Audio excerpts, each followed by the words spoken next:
Hello and welcome back to CityTube. Now for today's session, I want to focus on a simple pedal board and the sonics within it. One of the things that I've found over the years that's been kind of frustrated for the people that I've been teaching is that I've talked about various sounds. And of course, I know what those sounds are if I said, oh, it's a phaser sound or it's a bit of reverb. But unless you know what they are or you've got a point of reference, then it's kind of meaningless and doesn't kind of bear any resemblance to anything. Unless you actually have some kind of terminology. And terminology in music is something that I think we're probably all guilty of. If I was to play drums and I said, oh, it's a simple paradiddle, unless you're a drummer and you know what a paradiddle is, again, it's kind of a meaningless thing. So I wanted to just bring your attention to a couple of different sounds and what they do. You probably realise that my main focus, firstly, on the first kind of tutorials, is looking at sound. And I think sound is really, really important because it can be inspiring. And it's kind of irrelevant to what your knowledge about chords or anything else is. If there's a sound there that inspires you, then you're running. In the same way that a poem might start off with a sentence or just a couple of words. More about that as well, because we'll be doing some lyric writing, and I love the idea really of just banging things down and picking them out of the kind of thin air, if you like, and scribble mind maps and things like that. How you come up with what you come up with is entirely down to you, and everyone's going to do it differently. The most important thing is that you experiment with that form of creativity and that you get a buzz in the way that you personally do. And if it inspires you, then you're off and you're running. That's the most important thing. So that's what this tutorial is about. And as with some of the things that I intend to do, I never know how they're going to go. It's every time you sit down at any instrument or at a computer or with a piece of paper or whatever, or a drum kit, you never know what's going to happen. You might come up with something that goes, new song. You might not. Might just be a jam. Might even be 2 minutes of thinking, I really can't be arsed with this today, not feeling it at all. That's the great thing about this creativity. Chances are, though, if you push yourself and push yourself and push yourself, you will have quite an open mind, and every time you do sit down, something will kind of just jump out at you, and you'll be like, oh, that's cool, I might be able to use that. In which case, make sure your phone is available, or a recording device, so in case you do come up with something, because you do not want to forget that. And if you've got your phone, of course, you can take a picture as well of any of the settings that you might have got, which is even better. Now, I've got this little pedal board that I've kind of put together for this, and it's what I class as my small pedal board. I've got a big pedal board as well, which I'll show you in time. But this has got the fundamentals of the sound that I want to change, really. And if I walk through the pedal board, then I've got a wah pedal, I've got a distortion pedal, I've got a fuzz pedal, I've got a compressor, I've got an octave pedal, I've got a vibe pedal, which is basically a univibe type of sound. It's like a Leslie effect. I've got an old-fashioned chorus pedal here. I've got a delay pedal, and I've got a reverb pedal, the old Big Sky, which is more than a reverb. It's got lots of different bits and pieces in, and this is very inspiring as well, especially if you're into textural things. But what I want to do on this is make a point of reference. And the point of reference, I think, should always be against clean and distorted sounds as well, because they're both very, very different. Now, I'm not going to spend too much time going through the wah pedal, because we did that last time on the wah kind of episode, if you like. But just to remind you that the wah pedal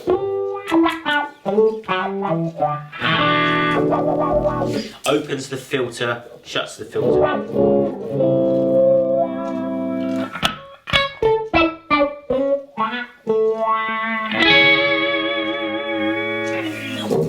Okay, so it's kind of self-explanatory and how that works. A word of warning though, with wah pedals, this one, as I think I said last time, was by a wonderful guy called Stuart Castledine.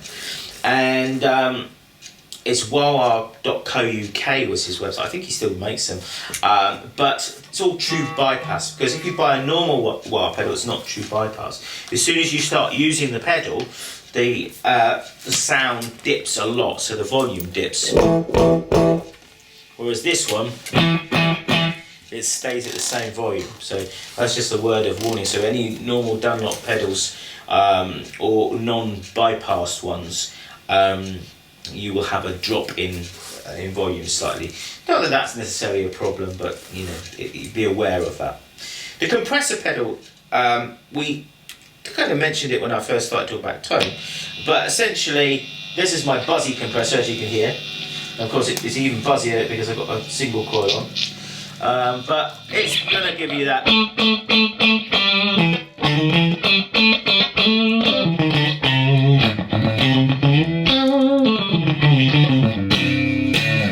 So it's kind of got that sponginess to it. Compressor pedals are very much a Marmite pedal for some people. You know, some people hate it because they think it robs the tone, etc. As I say, for me, I use it to develop the tone and to work it on my playing. So I play into the compressor pedal deliberately to get those kind of I make a kind of mouth movement kind of effect where it's biting down on it's kind of chomping on the note a little bit. I've got in here as well, this little board here, one control.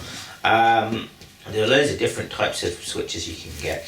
But this just switches the pedals in and out in terms of the loop. So you've not got too many pedals, because you don't want too many pedals in the chain, because it will rob the tone. Even if they're buffered pedals, it will still rob the tone slightly. So you know, it's just that it brings them in and out on this particular one. Bringing the other pedal in here, this is just a straightforward distortion, and Andy Timmer's distortion pedal. Loads of distortion pedals, maybe do a thing about distortion pedals, but of course distortion pedal is going to give you the sound of the...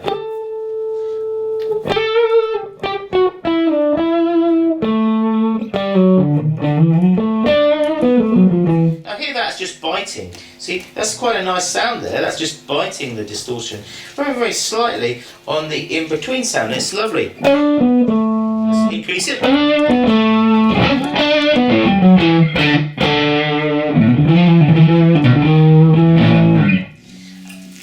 I guess everybody knows what distortion does, but it basically gives us the sound of that crunch.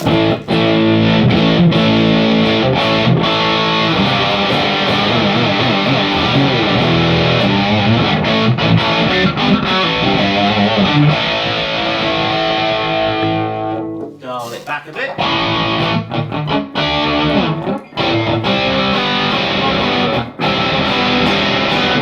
This one's based on a kind of plexi sound, but it's a kind of martially sound. But distortion pedals, you know, everybody, guitarist-wise, I think, you know, has a distortion pedal, so description. But there are lots of different types of distortion pedals, and some of them are overdrive, some of them are classed as overdrive, some of the distortion, some of them are fuzz. It's all to do with the circuit that is being used inside and how they're clipped. Distortion on an amp is a different thing, again, because that's usually using a form of clipping that is based on the tubes within the amp. So again, they're different sounds. But one of the iconic sounds that is a bit different than your distortion sounds is this one here, put the right one on, which is a fuzz pedal. And a fuzz pedal, this particular one is a JHS muffletta, and it's got lots of different versions of the big muff circuits in there, but it gives us a kind of a, what I would class as a spindly sound.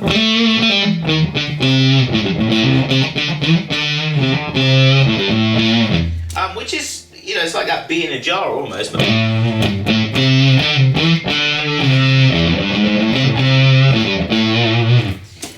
It's much more piercing. So depending on what you're doing, you know, for kind of lead breaks, you you've got that kind of sound. Now, this is the interesting thing about the way that certain pedals interact with each other, because that on its own sounds completely different if I put the compressor before it.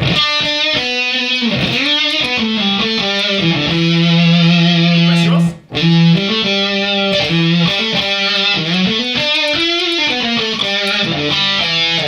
So you see how they react with each other. What would it sound like if I put a distortion in front of it? It's going to be noisy. Very noisy.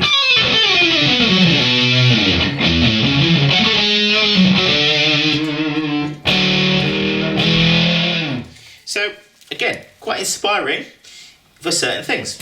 Got an octave pedal here. Now this is an octave pedal that is really cool because you can split it. It's got, this is the OC3, but it allows you to split where the octave comes. So if I put the split on this, we can actually play the top strings, and you can hear that the octave's not coming in. It comes in here, look. So it's giving me an octave below, but it means that with that pedal, I can play a chord still, because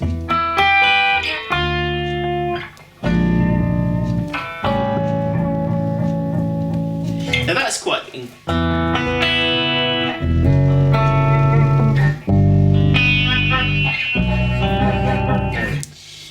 gives you a different idea.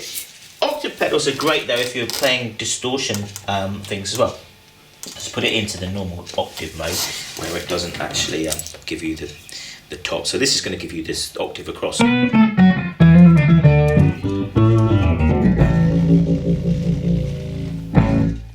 getting something buzzing behind in the fireplace there.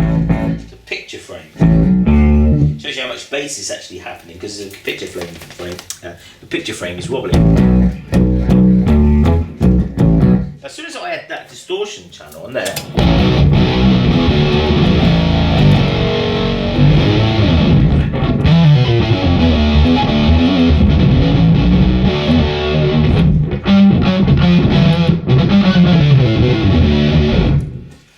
lovely rich sound now. But let's see what happens if I put my compressor on as well. That's going to now pull that in even more, so it's more like that.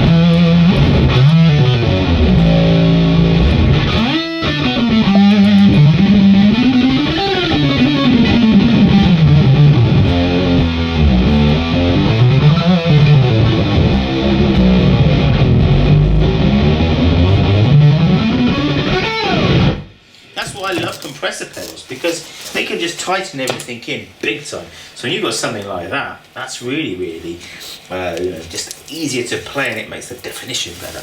So that's what an octave pedal does.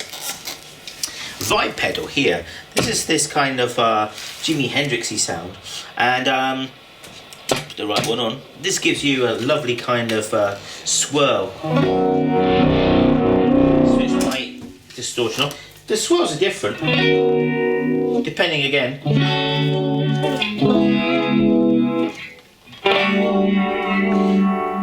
Clean, nice swirl there. But we get a different type of swirl if you put a distortion on.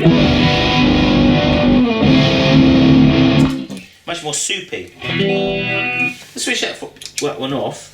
And let's see what the normal chorus sound is like. Now, a chorus sound is something that you can hark on back to the Police. Obviously, that's always a really good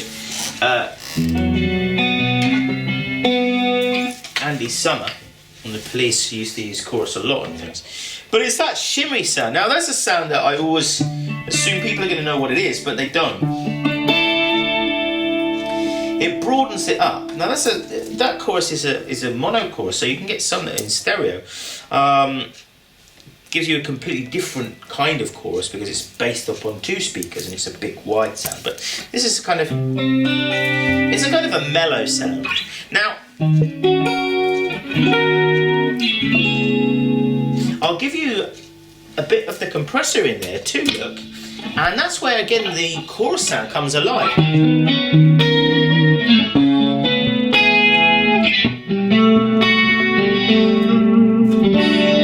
See that everything just kicks through clearer, and it's got that lovely kind of quality. So that's what the chorus does. We've not got a flanger in this particular pedal board, but a flanger does a similar thing, but more extreme than a chorus. So it gives you the sound of a jet engine. And then a phaser, similar to the vibe, but not quite. I'll do something on those later. Then we've got into the delay. So now a delay, people often say, well, what do you mean by delay? Is it an echo? Is it a delay? Essentially, it's something that repeats itself. So if something repeats itself, it's going to go but. Now, how quickly it goes but is to do with the rate, and how many times it goes but is to do with what they call the feedback. I've got this wired with these two, the delay and the big sky, so the reverb. They're actually in the effects loop on this guitar head. So that means that they're after the distortion circuit, so it means it doesn't affect the distortion sound, because a delay before distortion can make the distortion sound a bit gnarly, in my opinion. Again, it won't be the sound that you're after, but so I've got to switch the loop pedal on first, and there's the delay. Now this has got lots of different types of effects in. Normal delay is just basically. Now that's very quick. To the point, this is where people get confused, that doesn't sound like it's a delay. It actually sounds more like a reverb, because it's happening so quickly. It's what we call slapback delay. So if I take the time up a bit, see it's getting more? There you go. And it's only repeating once. 1, 1. So if I then move my feedback up, see it's doing that lots now. And that's where you can build up nice kind of...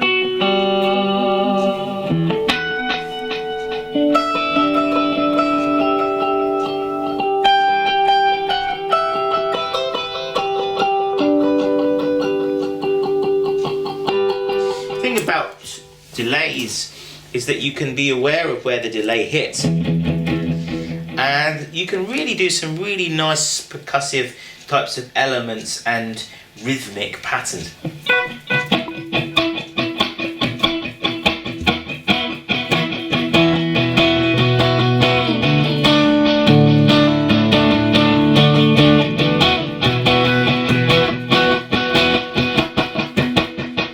See the way that does that? There's lots of different ways that you can use this. So this is a particular brand, an Empress, but they all do the same thing essentially. It's got another setting in it that gives you the effect of a tape delay, which is a bit more mellow. So it's just a bit out of tune actually. It just thickens it in a bit.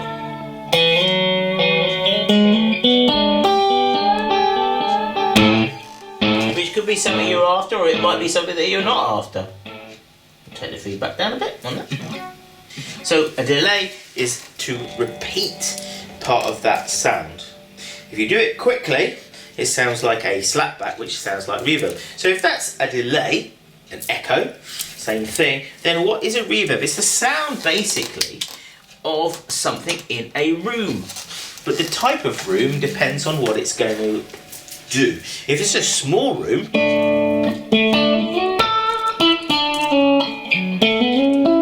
it kind of thickens the sound and it gives it a bit of a tail. But with something like the Big Sky, we've got lots of different ways that we can affect it. So we got a plate sound.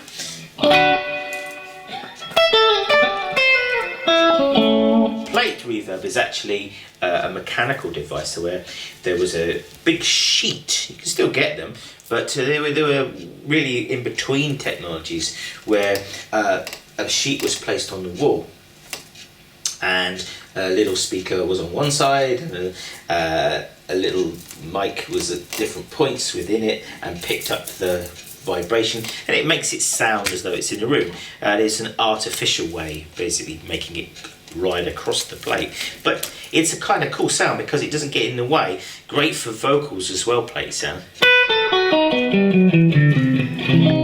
See the transparency of it. Whereas the other things, you know, a standard kind of hall sound. a bit more bloom with it. Something like the Big Sky though has other things in there where it can, there's room in there, there's the horse sound, room again, but there's other things in there as well. So things like this choral sound where the algorithm is adding some modulation as well. So a bit of the chorus is actually going into the sound of the reverb. And then there's this one here called Shimmer, and the Shimmer, there's a bit of pitch shifting going on in there as well. You hear the octave. Now pitch shifting is exactly what the octaver's doing, but the octaver's going down and the pitch shifter in this, on the Shimmer sound, is going up. Now straight away, because of the sounds that we've got,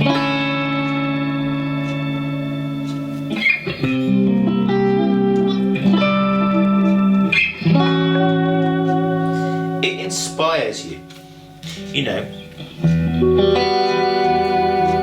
So let's put the two together, a bit of delay on there.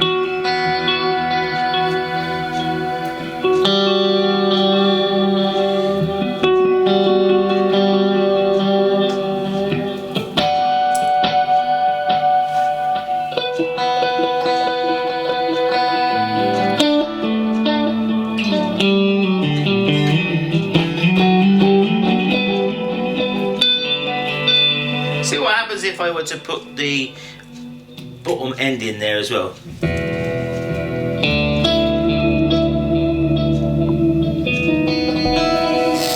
Put the poly one back on like we had before.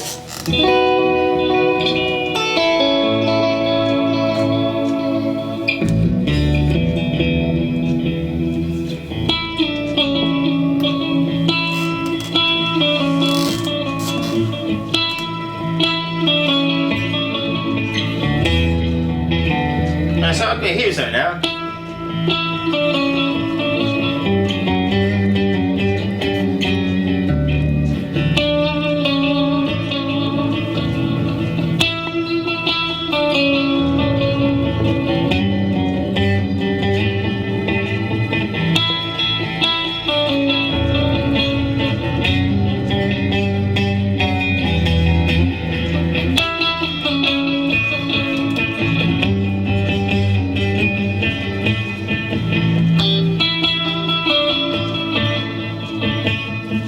Kick the compressor in there, get it up a bit.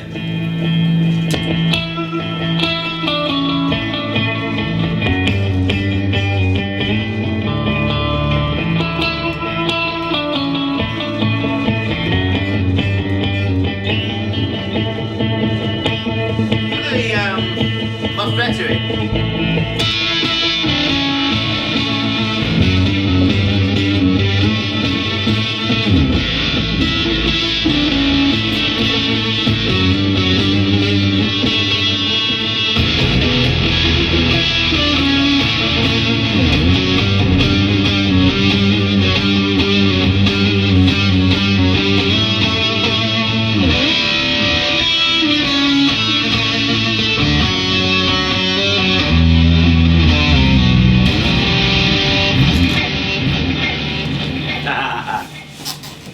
So you see how something can build so quickly with the fact that you've got something that's inspiring you, and I love that.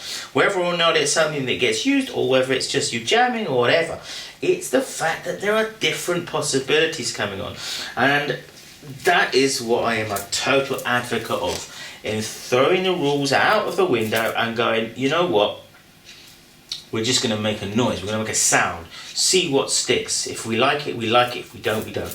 You know, yeah, you could sit there for hours and you could say, well, I'm going to learn to play guitar, I'm going to learn to play. Yeah, fair enough. But that is not going to inspire you in the same way that sitting down and say, well, I'm still going to do that, but I'm going to do it with this instead. And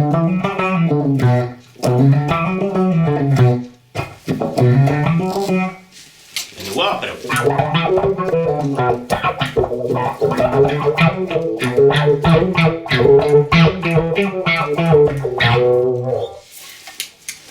For me, it's the most obvious way of practicing something, taking it to another place and making it your own and not making it a chore. It is a chore if you treat it like a chore, but just a couple of things will change that completely. And then you can focus on, well, did I like the way I played that? Did I hit a duff note? Did I articulate my playing? And then you can start focusing in on the bare bones and the techniques. But that's only one aspect, and hopefully that's given you a little insight into sounds. Yeah, probably most of you guitarists know about sounds, but if you don't, then the best way is to just explore different things. There are loads and loads of different things you can get now, even in free software like GarageBand, where you can put different effects on your guitars, but put guitar effects on other things as well. Put a drum loop through it and see what that sounds like.